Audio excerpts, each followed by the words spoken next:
శ్రీ గురుచరిత్రము నిత్యపారాయణ గ్రంథము 28వ అధ్యాయము. శ్రీ గణేశాయ నమః. శ్రీ సరస్వత్యే నమః. శ్రీపాదవల్లభ శ్రీ నరసింహ సరస్వతి శ్రీ గురు దత్తాత్రేయాయ నమః. శ్రీ గురుభ్యో నమః. శ్రీ మాత్రే నమః. అవధూత పరమహంస పరివ్రాజకాచార్య శ్రీ శ్రీ శ్రీ బోధానందేంద్ర సరస్వతీయతి శ్రీ పాదుకాం స్మరామి. శ్రీ దత్తాత్రేయాయ నమః. 1వ శ్లోకం తెలుగు అర్థం. నామధారకుడు ఇట్లనెను, స్వామి ఆ తర్వాత కథను తెలుపుడు. శ్రీగురుని కథలు అతి మధురములైనందున నా మనసు ఉర్రూతులూగుచున్నది అనగా, నామధారకునితో సిద్ధముని ఆర్య వినుము, ఇది సత్క్రద. దీని వలన సర్వదోషములు నాశనమగును, జ్ఞానము ఉదయించును. శ్రీగురుడు పతీతునితో చండాల జన్మకు గల పూర్వకర్మను అడిగితివి వినుము, విశదీకరింతును. ఆర్జించుకున్న పుణ్యపాప కర్మల ఫలితము స్వర్గము లేక నరకము. నీచ జన్మ ఎట్లు వచ్చునో కర్మ విపాకమునందు చెప్పబడిన రీతిన వినుము. బ్రాహ్మణ క్షత్రియ వైశ్య శూద్రాదులు దురాచార రతులైనచో గతించి తదుపరి నిసంశయముగా చండాలయోని చేరుదురు. బ్రాహ్మణ స్త్రీ వ్యభిచారిణి అయ్యి శూద్రునిచే సంతానవంతురాలైన అట్టి సుతుడు చండాలుడు అనబడును. ఇది 16వ జాతి. 8వ శ్లోకం. ఇది మూలజాతి అనబడును. బ్రాహ్మణాది చాతుర్వర్ణముల వారు ఆయా జన్మలను పొందు దోషాధికములు వివరింతును. వారికి ఎట్లు హీనజన్మలు ప్రాప్తించునో విశదీకరింతును. బ్రాహ్మణుడు అనాచారుడైన చండాలత్వము నొందును. తల్లిదండ్రిని, గురువును, భార్యను వదిలి వేరొక చోట నుండి వాడు ద్విజుడను చండాలుడగును. కులదైవమును వదిలి అన్యదైవములను పూజించు బ్రాహ్మణుడు అసత్యము పలుకువాడును చండాలత్వము నొందును. జీవహింస చేయువాడు కన్యను విక్రయించు బ్రాహ్మణుడను అబద్ధపు సాక్ష్యము చెప్పువాడును. శూద్రుని చేతి మీదుగా భోజనం మనర్చు బ్రాహ్మణుడు గుర్రములు కొనువాడు. సదా శూద్ర సంపర్క మనర్చువాడు అయిన బ్రాహ్మణుడు చండాలుడు అగును. నిత్యము శూద్రశ్రీ దాసిశ్రీ రతుడైన వాడు దేవపితృ కార్యములందు క్రోధముచే వంటపాత్రలను భిన్నము చేయువాడును. వనముల అరణ్య దహించువాడు. గోవునకును దాని లేగ కూన ఎడుబాటు చేయువాడును. తల్లిదండ్రుల అనుమతులను వదిలి ఆస్తిపాస్తులను పంచుకొని వేరుగా ఉండు బ్రాహ్మణుడను తప్పక చండాల యోనులలో సందేహము లేదు. చండాలుడు అగుటలో సందేహము లేదు. ఎద్దునెక్కు తిరుగువాడును శూద్రాన్నము భుజించువాడును అగు బ్రాహ్మణుడు, ఓ పతీతుడా శ్రద్ధగా వినుము, చండాలుడగును. పుణ్యతీర్థములకు వెళ్ళినను అచ్చోట శ్రాద్ధాదులు చేయనివాడును. అట్టి పుణ్యతీర్థములయందు దాన స్వీకరము ప్రతిగ్రహము చేసిన బ్రాహ్మణుడను చండాలుడగును. స్వధర్మమును పాటించిన వాడును ఈశ్వరునకు సమర్పించకనే కపిల గోవు పాలు తానే దుర్మితి అయి త్రాగునో అట్టివాడును. దేవతార్చనకయ్యి తులసిని తెంపువాడును ద్విజుడను. శాలాగ్రమమును అర్చించు శూద్రుడను చండాలు అగుదురు.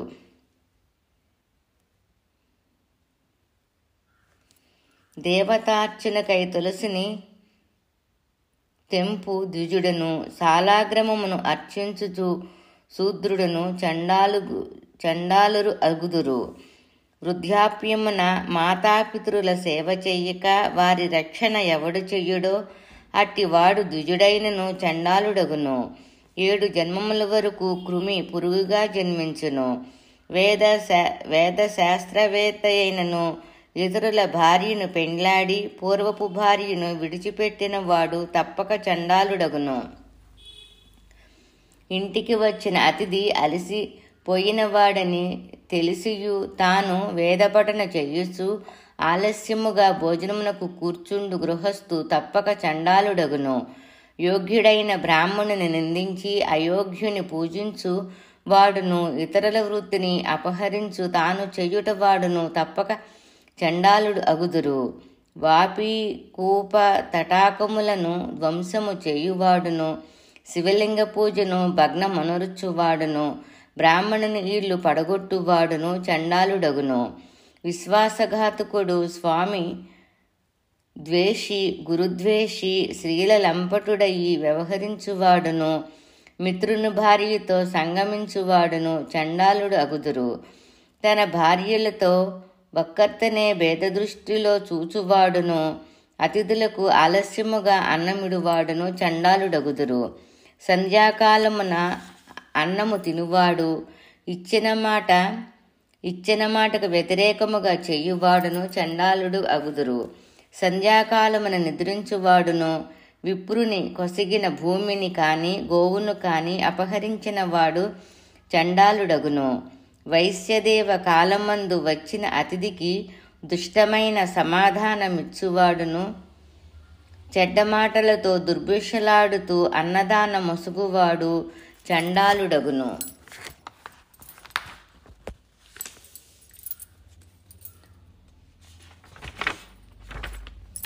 30వ శ్లోకం. గంగాతీర్థమును నిందించువాడు, ఏకాదశి యందు భుజించువాడు, యుద్ధమున తన ప్రభువునకు ద్రోహము చేయువాడు చండాలుడగును. వ్రతములయందు పర్వదినములందు పగటపూటయందు స్త్రీతో సంగమించువాడు, శూద్రునకు వేద ముసుగువాడు చండాలుడగును. శ్రాద్ధ సమయమున శ్రాద్ధము చెయ్యనివాడు, తాను చేసిన పుణ్యకార్యమును తానే ప్రకటించుకొనువాడు, బాటసారులలో ఒకరితో మరొకరికి భేదబుద్ధిని కలగచేయువాడును చండాలురగుదురు. ఎండాకాలమున అరణ్య మార్గమున చలవేంద్రవదులను స్థాపింప యత్నించువానికి ఆ పని చేయకుండా విఘ్నములు కలగచేయువాడు చండాలుడగును. నాడీ జ్ఞానము తెలియకనే వైద్యము చేయువాడును, చికిత్సా విధానము తెలియకనే మందు నొసుగువాడును చండాలుడగును. వేదము చెప్పిన మార్గమును త్యజించినవాడు జారణ మారణ మోహనాదులను క్షుద్ర విద్యలచే చేయుచుండునో అట్టివాడు చండాలుడగును. గురువును నరబుద్ధితో మానవమాతృనిగా ఎంచువాడు దేవ తర్పణాదులు చేయుచున్నను. 36వ శ్లోకం.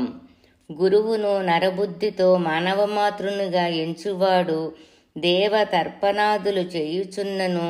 హరి, శివుడు, విష్ణువులను నిందించువాడు చండాలుడగును. బ్రాహ్మణ, క్షత్రియ, వైశ్య, శూద్రాదులు తమ తమ కర్మలను వదిలి పరకర్మ రతులైనచో చండాలులు అగుదురు. కుక్క చర్మ మందున్న గంగాజలము వలె శూద్రునిచే మంత్రము తీసుకున్న ద్విజుడు చండాలుడగును. శ్రాద్ధమునందు పిండము నిడినవాడు జ్ఞానహీనుడను, విధవశ్రీతో సంగమించేవాడును, అతిథులకు దూషించుచు అన్నమిడువాడు చండాలురు అగుదురు. మాతాపితరులను ద్వేషించువాడు, అటులనే గురువును ద్వేషించువాడును చండాలుడగుట తథ్యము. ఎవడైతే తన గురువును నిందించుచుండుట విని సంతోషించునో, ఎవడు బ్రాహ్మణులను ద్వేషించునో, వేదమును విమర్శించును, అట్టివారు బ్రహ్మరాక్షసులగుదురు. గురు దైవములందు భక్తి కలిగియుండి ఇతర దేవతల నిందించువాడు మూర్ఛరోగ పీడితుడయి దరిద్రమును అనుభవించును. తన సుఖమునకై తల్లిదండ్రులను గురువును వదిలివేసి వేరుగా నుండునో వాడు మేదర జన్మనంది మహారోగ పీడితుడగును. విప్రులను అవమానించుట ఎందే ప్రీతి కలవాడు వేదములను దూషించు విప్రుడను కర్మభ్రష్టుడను మూత్ర కృచ్ఛరోగ పీడితులగుదురు.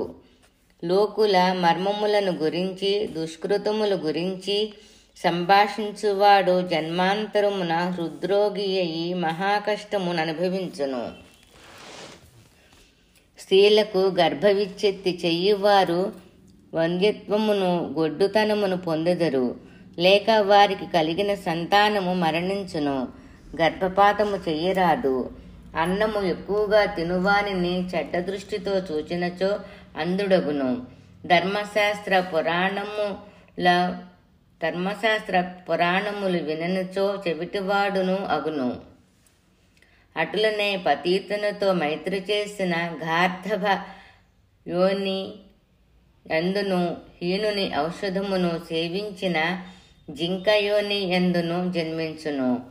బ్రహ్మహత్య చేసినవాడు క్షయరోగిగాను, కళ్ళు త్రాగు మూఢుడు మరుజన్మమనందు కోతి పండ్లు కలవాడయి పుట్టుదురు. బంగారు దొంగలించిన జన్మాంతరమున వికృతమైన గోళ్లగల వాడగును. గురు తల్పగతుడు గురుపత్నిని గమనించినవాడు కుష్ఠరోగిగాను జన్మింతును. గుర్రములను అపహరించినవాడు, గోవులు సంహరించినవాడు అపుత్రకులగుదురు. ఎవరు పశ్చాత్తాపమును పొందుదురో వారు దోషహీనులగుదురు. మొదట నరకము అనుభవించి జన్మాంతరమున రోగగ్రస్తులగుదురు. విశ్వాసఘాతకము చేసిన వాడు అన్న వైరమును పొంది వమనములతో బాధపడు వాడగును. ప్రయత్నించి ఇతరుల సేవ నుండి విడిపించి వానిని తన సేవకు నియోగించుకొనునో అట్టి మానవుడు కారాగారమున ఘోర యాతనలు అనుభవించును. స్త్రీలను దొంగిలించు నరుడు దారుణమైన నరకమును పొందును. అతను మతిహీనుడయి బహు దుఃఖముల పాలగును. సర్పమును చంపువాడు సర్పమై పుట్టును. ఇటులనే అనేక దోషములు చెప్పబడినవి. ఇప్పుడు దొంగతనమునకు సంబంధించినవి తెలిపెదను. బంగారము అపహరించిన వాడు తెల్లబొల్లి వ్యాధిగ్రస్తుడగును. పుస్తకమును దొంగిలించిన పుట్టిగ్రుడ్డిగాను జన్మింతురు. వస్త్రమును అపహరించిన వాడు పతీతుడుగా పుట్టి బొల్లి రోగమును అనుభవించును. సమిష్టి ద్రవ్యమును అపహరించిన వాడు గండమాల రోగగ్రస్తుడగును. రోగముచే పీడితుడయి మరణోన్ముఖుడైన వాని ద్రవ్యమున అపహరించువాడు చిరుకాలము కారాగార శిక్షను అనుభవించునని బ్రహ్మాండ పురాణమున చెప్పబడెను. పరుల ద్రవ్యమును అపహరించువాడు పరుల దాచి ఉంచమని ఇచ్చిన ద్రవ్యమును అపహరించిన వాడు పరులను ద్వేషించువాడు జన్మాంతరమున అపుత్రుకుడగును. అన్నము దొంగిలించిన నరుడు గుల్మవ్యాధిగ్రస్తుడగును. ధాన్యమును దొంగలించిన వాడు రక్తసిక్త శరీరుడగును. తైలము నూనె చౌర్యము చేసిన బాగా దుర్గంధము గల శరీరము కలవాడగును. బ్రాహ్మణ ధనమును ఇతరుని భార్యను అపహరించిన బ్రహ్మరాక్షసునిగా పుట్టును. 62వ శ్లోకం. రత్నములు, ముత్యములు, మాణిక్యములు మొదలైనవి అపహరించిన నరధాముడు హీనజాతి యందు జన్మింతును. పత్రములు, కొమ్మలు, పండ్లు మొదలైనవి అపహరించిన తామరవ్యాధిగ్రస్తుడగును. రక్తమును త్రావువాడు జంతువుల రక్తమును పీల్చు గోమారియాను చీడపురుగై పుట్టును. కంచు, ప్రత్తి, లోహాదులు అపహరించువాడు నరకమును అనుభవించి శ్వేతకుష్టి కలవాడే జన్మించునని అన్నిటా చెప్పబడినది. దేవద్రవ్యం అపహరించిన వాడు దైవకార్యములు నాశమొందించువాడు తినరానిది తినువాడు పాండురోగగ్రస్తుడగును. ఇతరులు దాచియించిన నిక్షేపము ద్రవ్యమును దొంగలించిన ఎప్పటికీ దుఃఖభాజనుడగును. ధనము అపహరించిన వాడు జన్మాంతరమున ఒంటి అయ్యి జన్మించును. పండ్లను దొంగిలించిన కోతిగాను, నీరు అపహరించిన చాతికపక్షగాను, ఇంటిలో పనికి వస్తువులను అపహరించిన కాకిగాను జన్మించును. తేనె అపహరించిన తేనెటీగగాను, పాలను అపహరించిన కుష్ఠిరోగుగాను జన్మింతురు. ఇట్లు పతీతులకు అనేక జన్మాంతరము చెప్పబడినవి. భారత శాంతి పర్వమున గల వ్యభిచార ప్రకరణమును వినిపింతును. పరశ్రీని ఆలింగనమును చేసుకున్న 100 జన్మములు కుక్కగా జన్మించును. ఆ తర్వాత దుఃఖమయమైన సర్పజన్మమునందును దుష్టబుద్ధి అయి పరశ్రీ యోని వీక్షణ చేసిన అంధుడుగాను బంధువుల స్త్రీని సంగమించిన గాడిది అయి పుట్టును. ఆ తర్వాత జన్మాంతరమున సర్పమగును. జారకర్మ మనరుచువాడు నరకము అనుభవించును. మిత్రుని భార్యను పొందిన సునకమై పుట్టుట తథ్యము. మేనమామ భార్య సంగమమున కూడా కుక్కయ్యి జన్మించును. దారిద్ర్య పరశ్రీ ముఖమును చూచిన కంటి రోగి యగుననుటలో సందేహము లేదు. శూద్రుని పొందిన బ్రాహ్మణ వనిత ఆ శూద్రుడు ఇరువురు మహాపాపులయ్యి జన్మాంతరమున క్రీములగుదురు. సదా శూద్ర సంపర్కము గల దుష్టయైన స్త్రీ వ్యభిచారిణి అయి మహాదోషముచే ఆడకుక్కగా జన్మించును. పతీతునితో యథాతథముగా చెప్పిన శ్రీగురుని వాక్యములు ఆలకించి త్రివిక్రమ భారతి శ్రీగురునితో ఇట్లనెను. స్వామి, మీరు సెలవిచ్చిన ధర్మములన్నీయు వింటిని. ఆ పాపములెట్లు పోవునో సెలవిండు. శ్రీగురుడు త్రివిక్రమునితో ప్రాయశ్చిత్త విధానమును వినుము. పాపము చేసిన వాడు తన పాపమునకు పశ్చాత్తాపము నొందిన వాని పాపము నశించును. మహాపాపమునరించిన అది అతఃకరణమునందు తిష్ట వేసుకొనును. దానికై కర్మ విపాకమునందు తెలిపిన ప్రాయశ్చిత్త విధానము వినుము. మునులు తెలిపిన ప్రాయశ్చిత్త విధానములు చాలా కలవు. అనేకములైన వానిలో నా అభిప్రాయమును వినుము. పాప ప్రాయశ్చిత్తము కోరువాడు మొదలు పాపమునకు ప్రాయశ్చిత్తముగా బ్రహ్మ దండనగా గో వృషభముల క్రయధనమును కాని దానిలో సగము కాని సభయందు తన శక్తి కొలది ఉంచవలెను. ఆ తర్వాత పరిషత్తు నిర్ణయము కొరకు సంవత్సర కాలము గడపవలెను. గోవు లేనిచో దాని ఖరీదును ఉంచవలెను. అది లేకపోయిన సగము ఖరీదు కాని 4వ వంతు ధనము కాని ఉంచి పాపములు స్థూల సూక్ష్మ తలననుసరించి కృషింపచేయు వ్రతమును శక్తిననుసరించి చెయ్యవలెను. అజ్ఞానవశమున జరిగిన పాపము ప్రాయశ్చిత్తముచే నశించును. గురుసేవాపురుని పాపమును సద్గురువు పోగొట్టును. సౌమ్యమైన పాపములు గురువింద గింజ ఎత్తు బంగారము దానము చేయుట వలనను యోజన ద్వయ పర్యంతము తీర్థయాత్ర జరుపుట వలనను నశించును. స్త్రీ పురుషులలో దంపతులలో ఎవరైనా ఒక్కరు పాపము చేసినను అది ఇద్దరిని బాధించును. అందుచే ఇద్దరును ప్రాయశ్చిత్తమొనర్చవలెను. సామాన్య పాపనాశమునకయ్యి మునులు ఇంకొక మార్గమును కూడా తెలిపియున్నారు. అది 10,000 గాయత్రి మంత్రమును జపించుట వలన గాయత్రి కృత్యమును ప్రాయశ్చిత్తము.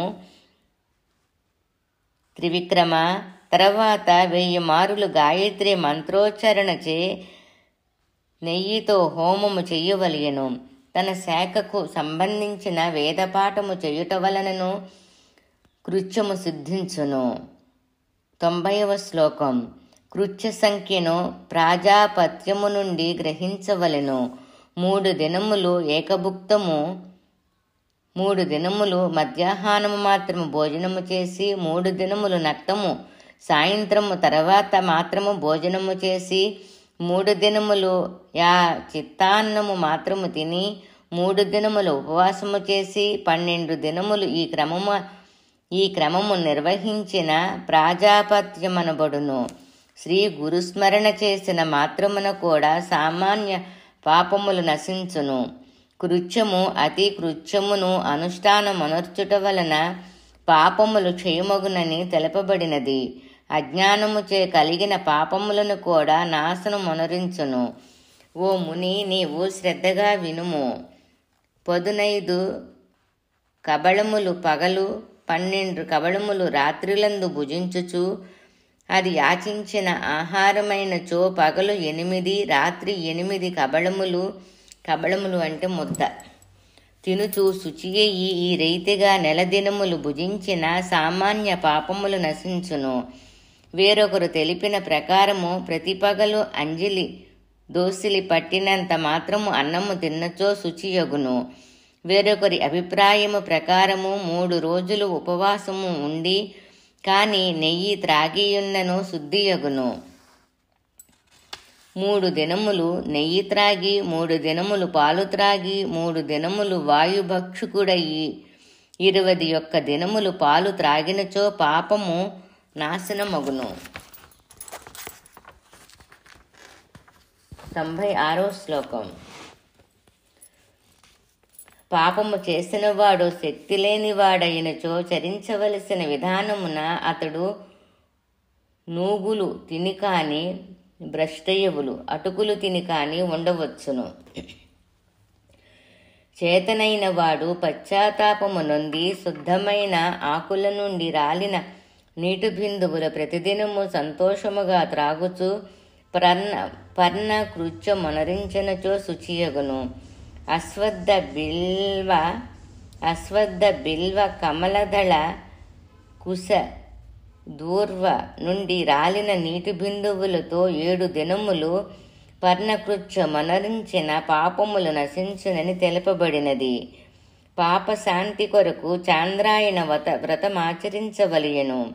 అది ఎట్లనిన అమావాస్య ఉపవాసము నుండి తిథి క్రమమున దినదినమునకు కోడిగ్రుడ్డు ప్రమాణముగు గ్రాసమును ఒక్కటొక్కటిగా పెంచుచూ భక్షించుచుండవలయను. ఇట్లు పూర్ణిమకు పూర్తి చేసి కృష్ణపక్షమున చంద్రకళ క్షీణించినటుల గ్రాసమును ఒక్కొక్క ముద్దను తగ్గించుచు అమావాస్య నాడు ఉపవసించవలను. ఇది చాంద్రాయణమనుబడును. సభయందు సత్యమునే పలికి పశ్చాత్తప్తుడయి భక్తితో ప్రాయశ్చిత్త కర్మను ఆచరించు నరుని పాపములు లయమగును. పవిత్రమైన తీర్థయాత్రల విషయము తెలుపుదును. అవి పాపహారములు. వారణాసి యందు గంగా స్నాన మాత్రమున సర్వపాపములు క్షయించును. ఇతర తీర్థములకు వెళ్ళినవాడు 1000 గాయత్రీ జపము చేసిన పాపములు నశించునని అగస్త్యుని వాక్యము. సేతుబంధమున సముద్ర స్నానమాచరించిన భ్రూణ హత్యాది మహాపాతకములు కృతజ్ఞుడైనందున సంభవించు పాపము నాశనమగును. శుచి అయి విధి ప్రకారముగా అచ్చోట 1,000 గాయత్రీ జపముచే త్రివిక్రమ బ్రహ్మహత్యాది పాపములు వినాశమగును. 1,00,000 గాయత్రీ జపము చేసిన సూరపానముచే కలిగిన పాపము శమించును. బంగారు అపహరించిన వాడు 7 లక్షల గాయత్రీ జపముచే శుచియగును. 8 లక్షల గాయత్రీ జపముచే గురు భార్యననుభవించిన శుద్ధుడగును. మంత్ర జపశుద్ధిని గురించి వినుము. త్రివిక్రమ పవమాన మంత్రముల జపముచే బ్రహ్మహత్య నాశనమగును. 1 దినములు ఇంద్రం మిత్రం అను మంత్రజపముచే కూడా అది నెరవేరును. శాంతి సూక్తములచే సూరపానాది పాతకములు నశించును. సౌనసేప సుక్త జపము వలన సువర్ణమును దొంగిలించిన వాడు శుచియగును. 1 దినములు హవిష్యాన్నము తిని శాంతి సూక్తము సదా పఠించువాని గురు తల్పాది పాపములు సంశయారహితముగా నశించును. హవిషాన్నము పాత్రయందు పోపు తిరగమూత పెట్టి దానిలో కడిగిన బియ్యము నీరు వేసి వండిన అన్నము. మితాహారుడయి 6 నెలలు కాని 5 నెలలు కాని నరుడు శుద్ధుడయి పురుష సూక్తమును జపించిన పంచమహాపాతకముల నుండి శుద్ధుడగును. త్రివిక్రమ భక్తిపూర్వకముగా చెయ్యబడిన త్రిసుపర్ణ జపము చేత సర్వపాపములు నాశనమగును. భక్తిపూర్వకముగా నారాయణ ఉపనిషత్తు జపించు నరుని పంచమహాపాపములు నిశ్చితముగా నాశనమగును. పంచమహాపాతకములు 126, 127 శ్లోకములు చూడుడు. త్రిపదయైన గాయత్రీ జపముచే పాపములు నశించును. అఘమర్షణ సూక్తులచే 7 జన్మల పాపములు కూడా నశించును. త్రివిక్రమ భక్తిపూర్వకముగా విష్ణు సూక్తమును జపించిన 7 జన్మల నుండి ఆర్జించిన పాపములు నశించును. అజ్ఞానము చేయు దోషములు నాశనమగుటకు పశ్చాత్తాప్తుడయి పంచగవ్యమును సేవించుటచే శుచియగునని వేరొక విధానము తెలుపబడినది. ముందుటి దినము ఉపవాసముండి మరుదినము గోమూత్రము, గోమయము, గోక్షీరము, గోవు పాలతో చేసిన పెరుగు, దర్భలతో చేర్చిన నీటితో కలిపి తాగవలెను. నీలివర్ణపు ఆవు నుండి గోమూత్రము, నల్లని ఆవు నుండి గోమయము, రాగి రంగు గల ఆవి నుండి గోక్షీరములు, తెల్లటి ఆవు పాల నుండి తయారైన పెరుగును, నల్లని ఆవు పాల నుండి తయారైన నెయ్యిని శాస్త్రోత్తముగా 5 పంచగవ్యము గ్రహించి మంత్రపూర్వకముగా వాటిని ఒక్కచోట కలపవలెను. వాటి ప్రమాణమెంతో దిగువ చెప్పబడినది. ఒక మానిక అంటే పూర్వం కొలతలతోటి 2 కేజీలు అన్నమాట.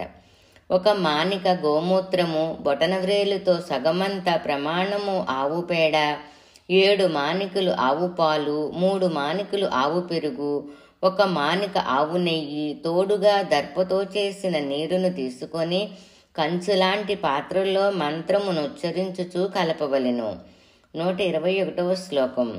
వాటిని ముందుగా ఉంచుకున్న దర్భలు చేర్చిన నీటిలో ఐరావతి ఇదం విష్ణు మానసోక్తే ప్రజాపతే అను మంత్రముల చేతను ఓంకారము ముందుగా గల గాయత్రి మంత్రోచ్చరణ చేతను వ్యాహృతుల సంహితంగా హోమము చేయవలెను. ఇట్లు హోమము చేసి యత్విగస్తి అను మంత్రము పఠించి పశ్చాత్తప్తుడయి ఎవడు పంచగవ్యమును త్రాగునో వాని పాపము నశించి శుద్ధుడగును. అన్ని రకముల ఆవులు దొరకనచో కపిల గోవు ముఖ్యము. దర్శన మాత్రముననే దోషములు పోగొట్టు కపిల గోవు ఉత్తమమైనది. కపిల గోవు పంచగవ్యము సేవింపదగును. అన్ని పాపములలో మహాపాపములు పంచమహాపాపములు. అందులో 4 పాపము చేయువారైతే వారితో సాంగత్యము కలవాడు 5వ వాడు. వారు బ్రహ్మహత్య చేసినవాడు, సూరత్రాగువాడు, గురుభార్యను పొందినవాడు, బంగారమును అపహరించినవాడు, 5వ వాడు వారితో స్నేహము చెయ్యువాడు. ఈ సర్వపాపులలోనూ వారి స్నేహము చేసిన వాడు మహాపాపి. వాని శ్రీ వాసుదేవానంద సరస్వతుల వారి మతము.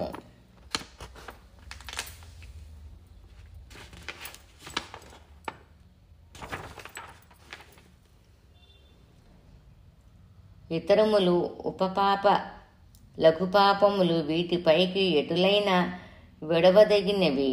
పంచమహాపాతకములు పాపమును ప్రాయశ్చిత్త విధానమును అనుసరించి పోగొట్టుకొనవలెను. ఎట్టి మహాపాపములైనను సద్గురు అనుగ్రహముచే నశించును.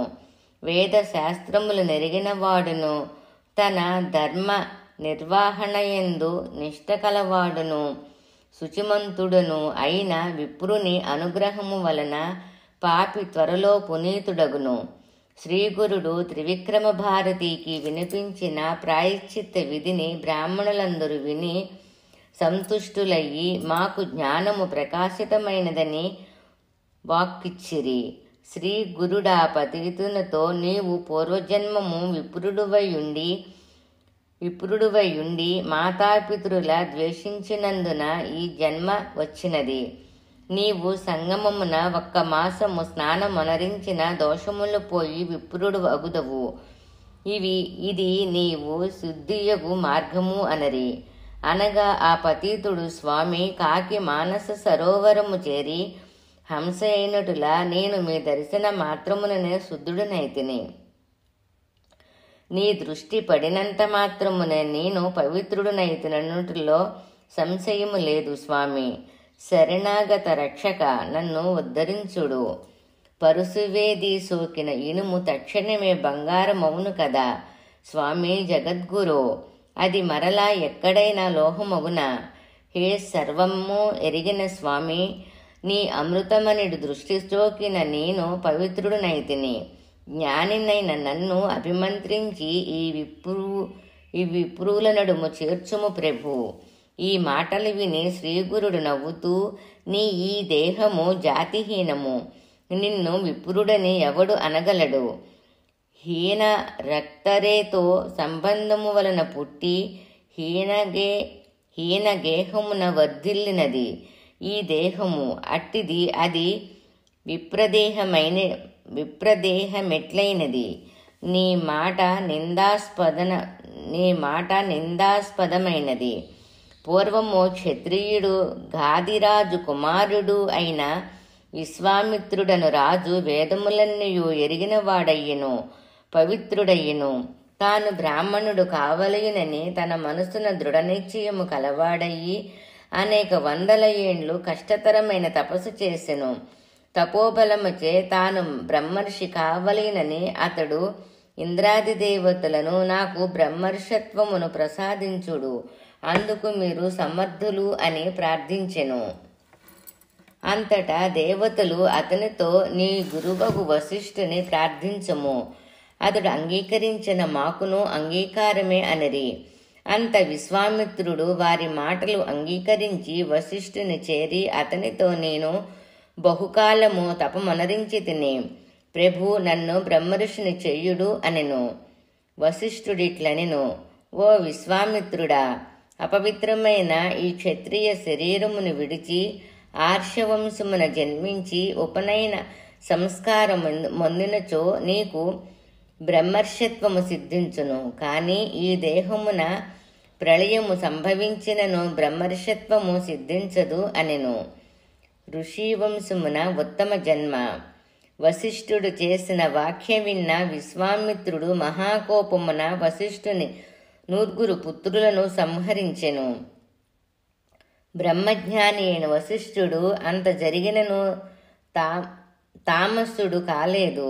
విశ్వామిత్రునకు బ్రహ్మర్షత్వమునివ్వలేదు. ఒకానొక దినమున అతి కోపి అయిన విశ్వామిత్రుడు చేత పర్వతము ధరించి వశిష్ఠుని జయింపవచ్చెను. 150వ శ్లోకం. అంతటా అతనికి విశ్వామిత్రునకు వివేకము ఉదయించగా, తనలో వశిష్ఠుని సంహరించినచో నన్ను బ్రహ్మర్షి అని పిలుచువాడెవడు? బ్రహ్మర్షత్వము నొసగువాడెవడు? దేవఋషులు దేవగణములు వశిష్ఠుని వాక్యమునే అనుసరింతురు. వశిష్ఠుడు హతుడైన వారెవరి మాట ఇనక అంగీకరింతురు. వశిష్ఠుడు మునివరుడు, ఆయనను చంపుట మహాపాపము, దోషము అని తన చేతనున్న కొండను దూరముగా పారవేచెను. సంతప్త హృదయముతో వశిష్ఠును శరణు వేడును. ఆ వశిష్ఠుముని అతనిని రాజర్షి అని సంబోధించెను. విశ్వామిత్రుడిట్లనెను, నీ వచనము సత్యము. ఓ ముని, నాకు బ్రహ్మర్షిత్వము నివ్వుడు.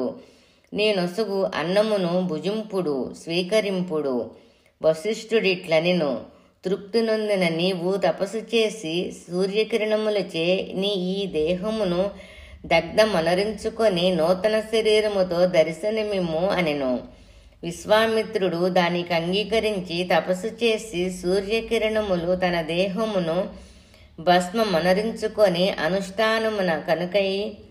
అనుష్ఠానమును కనువైన సమర్థమైన దివ్య శరీరమును తపస్సు వలన పొందెను. ఆ దేహము దేవతలచే పూజింపదగినది. అట్లు జ్ఞాని అయిన విశ్వామిత్రుడు 3 లోకములందు ఇతడు బ్రహ్మర్షియే అని గౌరవింపబడి తన ప్రయత్నముచే ప్రఖ్యాతుడైను.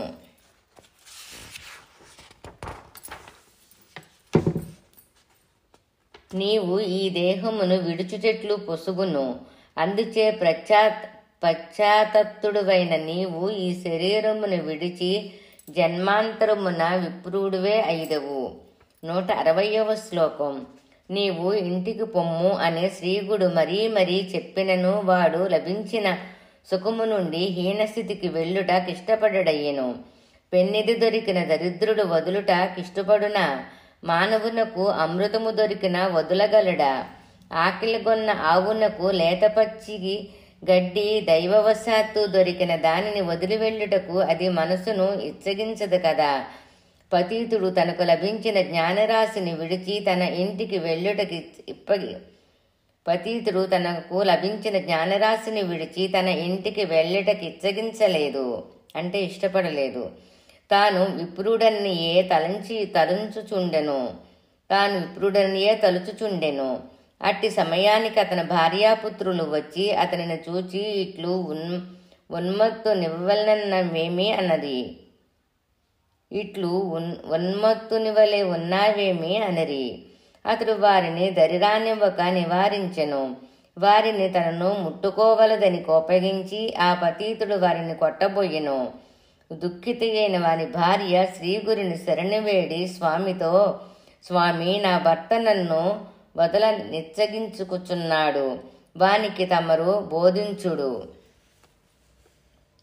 నాకు పెండ్లి కాని కన్యలైన పుత్రులు చాలా కలరు. వారినెవరు పోషించగలరు? మమ్మలను వదిలి వారెక్కడికి వెళ్ళుదురు? స్వామి, అతనికి బోధించుడు. మీరు ఉపదేశించిన ఆజ్ఞ ఇవ్వకాకున్నా నా ప్రాణములు విడిచెదెను. అనాథులైన ఈ సంతానమును పోషించువాడెవరో తాము బోధించుడు అనెను. ఆ మాటలను విని శ్రీగురుడు మందహాసమనర్చి ఆ పతీతుని సమీపమునకు పిలిచి వానితో ధర్మతత్వమును ఈ విధముగా తెలిపిరి. ఓరి శ్రీగురువైన నా మాట విని ఇంటికి పొమ్ము. భార్యాబిడ్డల క్షోభనొందిన నీకు గతులెక్కడివి? సంభవించిన ఈ సంసారమును ఇంద్రియముల తృప్తినొందించి జీవితమును ధర్మమయమునర్చుకొని సంసారమును మహాసముద్రమును తరింపుము. తొలిత స్త్రీని వివాహమాడకుండవలెను. విషయాభిలాషచే పెండ్లాడి తదుపరి భార్యను వదులుట మహాదోషము. సూర్యచంద్రుల సాక్షిగా ఒక స్త్రీని వరించి వివాహమాడి త్వజించుట మహాపాతకము. అట్టి వారికి సద్గతి ఎన్నటికి కలగజాలదు. ఈ రీతిగా గురువు తెలప అతను ప్రాంజలి ఘటించి వినయముగా ఇట్లనెను. స్వామి, జ్ఞాని అయి మరలా హీనత్వమునెట్లు పొందుదును అనెను. 175వ శ్లోకం. ఇట్లు శ్రీగురుడిట్లు చింతించెను. ఇట్లని నా శ్రీగురుడు చింతించెను. వీని శరీరముపై గల విభూతిని భస్మమును కడగవేసిన వీని జ్ఞానము నశించును అని విచారించి ఒక శిష్యుని పిలిచి ఒక లుబ్ధుని పిసినారి వానిని వెదికి తీసుకురమ్మని త్వరగా తెమ్మని వాడు వెళ్ళెను. ఆ గ్రామమున ధనలోభి అయిన ఒక బ్రాహ్మణుని వ్యాపారముచే జీవించు వానిని గురుసన్నిధికి తెచ్చెను. శ్రీ గురుడు లుబ్ధనితో వీనిని స్నానము చేయింపుము.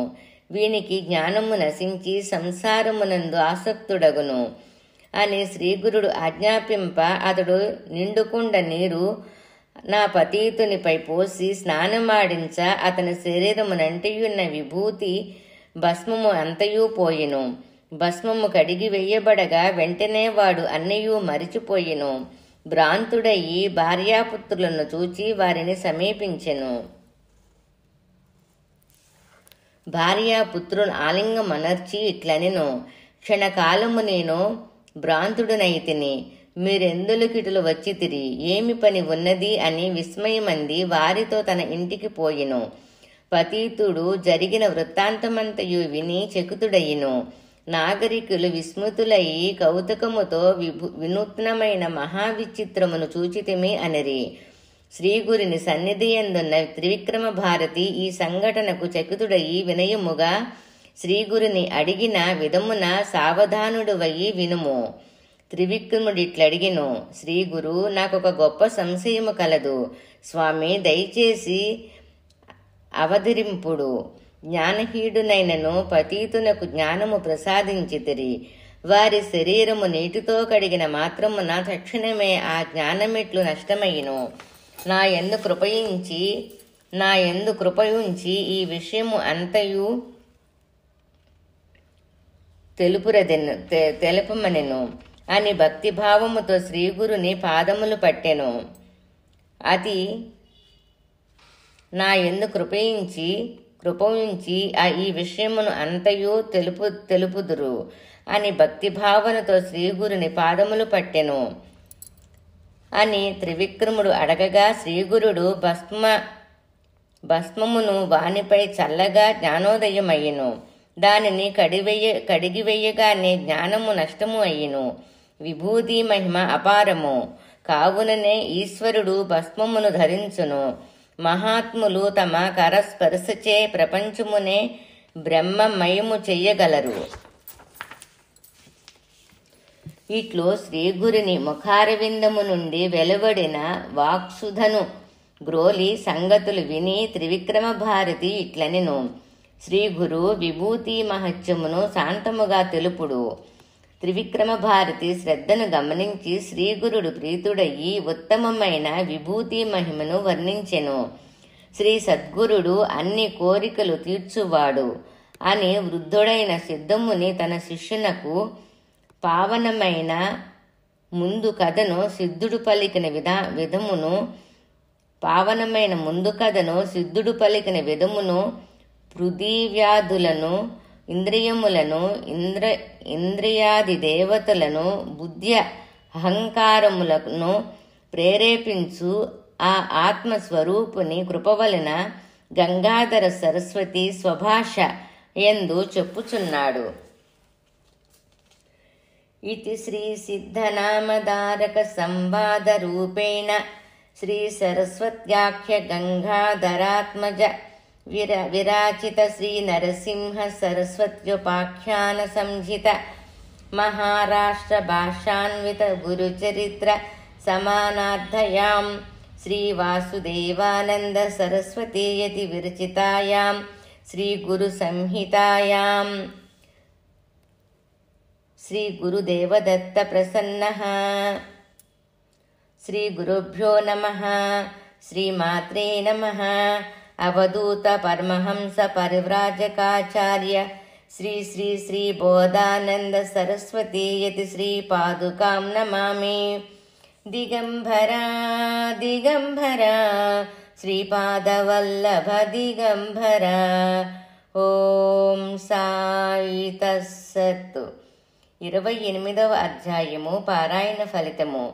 కర్మ విపాక జ్ఞానము కలిగి కర్మక్షయమునకు కారణమగును. నిత్య కర్మానుష్ఠాన సత్ఫలము లభించును. ఓం శ్రీ దత్తాత్రేయార్పణమస్తు.